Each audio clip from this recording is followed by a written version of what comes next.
desde hoy a construir un México mejor.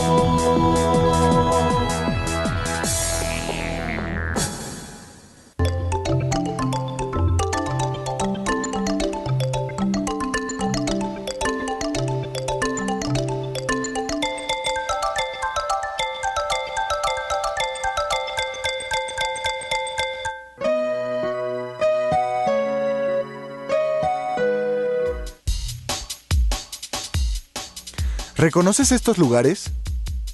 También son México. Todo esto es México. Hasta el momento en el curso hemos echado un vistazo a nuestro país. Conocimos su ubicación geográfica y algunos aspectos de su riqueza natural y cultural. Ha resultado un recorrido muy interesante, pero aún falta mucho por ver y aprender, como las actividades económicas y culturales de la población.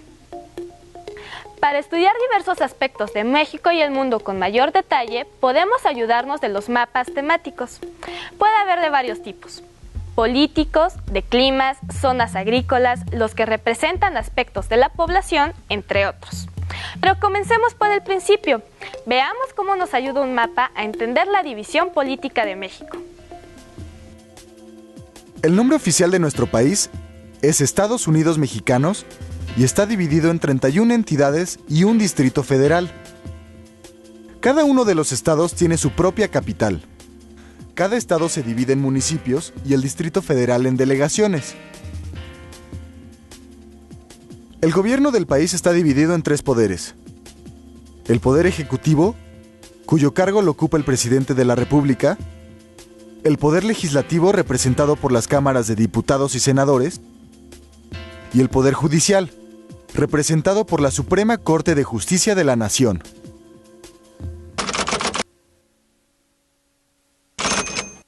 De Ecatepec. En México. En la Ciudad de México.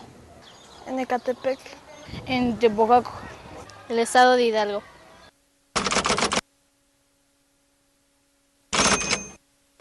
El Distrito Federal.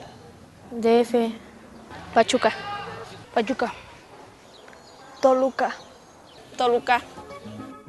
La diversidad geográfica de nuestro país influye directamente en las actividades económicas de los mexicanos. La ganadería, la agricultura, la industria y el turismo son algunas de las actividades que se realizan en el país. Veamos cómo funcionan. La agricultura y la ganadería, la industria y los servicios son las principales actividades económicas de México y el mundo. Nuestro país cuenta con una gran variedad de productos agrícolas que van desde los productos básicos como el maíz y el frijol, hasta las hortalizas como la lechuga, el tomate y el chile, y frutos como el mango, la guayaba, el durazno, la uva y muchas más. En el sector ganadero se crían reses, cerdos, cabras, borregos, pollos, pavos, una alta producción de huevo de gallina y miel de abeja. La pesca es otra actividad importante para el país. En ella se involucran los estados de la República que cuentan con litorales en el Pacífico, en el Golfo de México y en el Mar Caribe. Más de 40 especies distintas de peces son explotadas. La industria en México se divide en varios sectores: manufacturero, minero, de la construcción, de gas y electricidad. Dentro de la minería se encuentra la extracción de plata, oro, cobre y zinc. Una de las actividades más importantes del país es la extracción del petróleo. Por último, se encuentran los servicios como la hotelería, la gastronomía y el comercio. Otra de las principales características de nuestro país es su diversidad cultural. Esta mezcla de creencias, tradiciones y costumbres hacen de este país un mosaico cultural único en el mundo.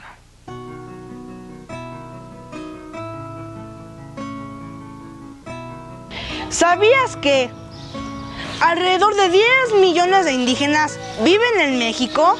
Lo que equivale aproximadamente al 10% de la población total. México cuenta con una variedad cultural que se expresa a través de diversas manifestaciones como los bailes regionales, los trajes típicos, la comida, las creencias y las festividades.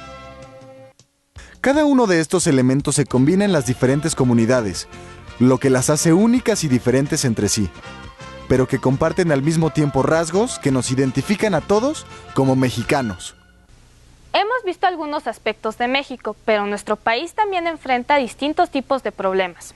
Uno de los problemas más importantes es el crecimiento acelerado de la población. Este fenómeno provoca serios problemas como la falta de bienes y servicios, la desnutrición y la baja calidad de vida, entre otros.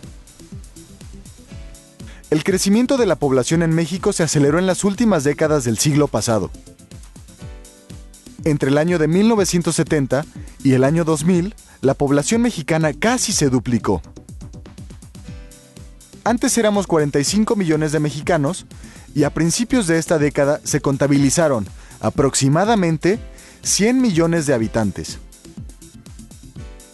Los estados más poblados son el Estado de México, el Distrito Federal, Veracruz y Jalisco. Oiga, ¿cuáles son los problemas que ocasiona el crecimiento acelerado de la población en las ciudades? Bueno, genera una gran cantidad de problemas debido a la gran cantidad de personas agrupadas en un espacio muy pequeño o lo suficientemente pequeño para abastecer de todas las necesidades que tiene esa población. Otro de los problemas es la contaminación de todo tipo, la contaminación atmosférica, la contaminación del agua, la contaminación del suelo. Otro de los problemas que tenemos es la desigualdad social. En las zonas urbanas es donde se marca más y en las zonas rurales tenemos un nivel económico un poco más semejante entre las poblaciones. ¿Cómo afecta a nuestros recursos naturales este crecimiento? En dos aspectos fundamentales, que sería la sobreexplotación de los recursos, básicamente del agua otra vez, del suelo, de toda la producción de alimentos y del aire. Oye, ¿y qué se está haciendo para controlar el crecimiento de la población aquí en México? Bueno, desde la década de 1970, en la época en la que yo nací, en la que tú todavía no estabas ni en proyecto, se generaron políticas demográficas para controlar la natalidad, es decir, que las madres tuvieran o las mujeres tuvieran menos cantidad de hijos. Uno de los programas que se impulsó fue el de planificación familiar. Este consiste básicamente en informarle a las parejas que se van formando la cantidad de hijos que les convendría tener de acuerdo a sus posibilidades económicas y de tiempo. Es decir, que no tengan más hijos de los que pueden mantener y a los que puedan atender. Otra de las políticas que se ha impulsado mucho es el uso del condón. El condón a nivel sobre todo de jóvenes y adolescentes. La población mexicana está en constante cambio y movimiento. Una herramienta muy útil para conocer los cambios de la población es la pirámide poblacional. ¿Podría explicarnos qué es una pirámide poblacional? Una pirámide poblacional es una manera elegante de llamarle una gráfica en la cual representamos grupos de edad de cada 5 años por hombres y mujeres. Nos sirve básicamente para expresar la estructura demográfica o la estructura de la población. ¿Cómo se construye una pirámide poblacional? Se construye con base en la información de los censos, es decir, vamos viendo cuántas personas hay de 0 a 5 años, luego de 6 a 10, de 11 a 15 y así sucesivamente. ¿Y cuántos de estos son hombres y mujeres? Se van colocando sucesivamente una sobre otra. Del lado izquierdo vamos a tener la columna de los hombres y del lado derecho el de las mujeres. ¿Cómo está distribuida la población de México por edades? Bueno, en nuestro país tenemos un predominio de jóvenes y adolescentes y niños también. De los 0 a los 15 años tenemos más o menos el 35% de la población mexicana se ubica entre este rango de edades. El resto de la población se considera adulta o anciana. ¿Cómo será la población mexicana dentro de 50 años?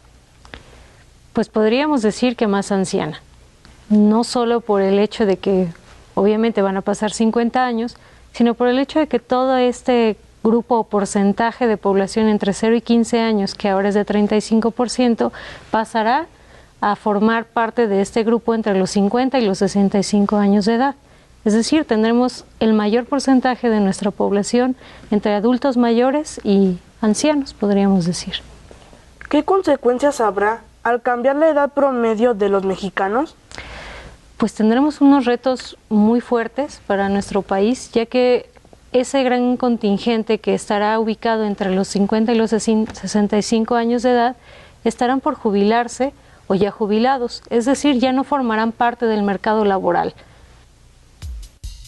Como lo marcan las estadísticas, en poco tiempo vamos a dejar de ser un país de jóvenes para ser un país de gente mayor.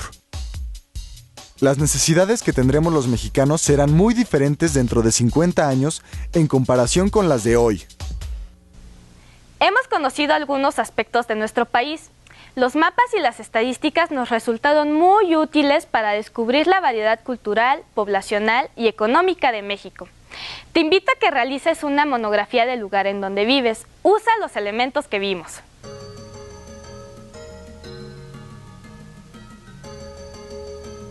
Para realizar la monografía de tu comunidad, puedes usar información como el tipo de trabajo de tus papás y el de los papás de tus amigos. ¿Cuántas personas viven en tu localidad?